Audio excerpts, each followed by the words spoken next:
ملک غلام محمد آپ کے سامنے آ جائے گا اور اس کے بارے میں آپ کو یہ معلومات ملے گی، آپ کو پتہ چلے گا کہ جنہوں نے رسول اللہ سے غداری کی ان کا انجام کیا ہوا۔ یہ تیسرا گورنر جنرل یہ جب بنا تو اس نے کیا کرنا شروع کر دیا؟ یہ قادیانی کو اس نے نوازنا شروع کر دیا، قادیانیت کو پروموٹ کرنا شروع کر دیا۔ تو ظاہر ہے مسلمانوں کے اندر اشتعال پیدا ہوا اور پھر نتیجے میں تحریک ختم نبوت شروع ہو گئی، اور جب شروع ہوئی تو اس ظالم نے قادیانیوں کو خوش کرنے کے لیے لاہور کے اندر گولی چلوائی اور 10,000 مسلمانوں کو شہید کیا۔ اس کے حکم سے 10,000 مسلمان شہید ہوئے۔ آج حکمران یہ کوشش کر رہے ہیں کہ کسی طرح ختم نبوت کے آئین میں ترمیم کی جائے۔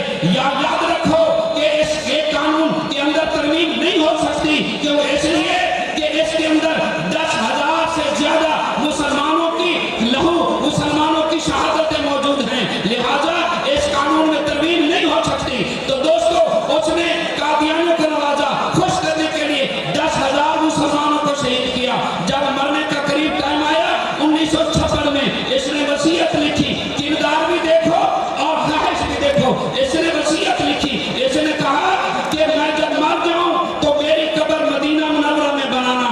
دوستو گورنر جنرل تھا، یہ 1956 میں لاہور میں مرا، اور اس کی وصیت کے مطابق چونکہ یہ سعودی عرب جانا تھا تو اس کی ڈیڈ باڈی کو اٹھا کر کراچی پہنچا دیا گیا۔ لیکن دوستو یاد رکھو جنہوں نے رسول اللہ سے غداری کی اس کا انجام آپ دیکھیے کہ وہاں کراچی میں وہ مسلمانوں کے قبرستان بھی تو موجود تھے نا، لیکن رب نے توفیق ہی نہیں دی۔ اس کی قبر آج بھی گوروں کے قبرستان میں، عیسائیوں کے قبرستان میں آج بھی اس کی قبر جو ہے وہ موجود ہے۔ دوستو جب گورنر وہاں سے سعودی حکومت سے منظوری آ گئی اور پھر اس کی اجازت کے بغیر گورنمنٹ آف پاکستان نے ایک کمیٹی بنائی، جس کمیٹی کے اندر ایک آرمی کا آفیسر، ایک پولیس کا آفیسر،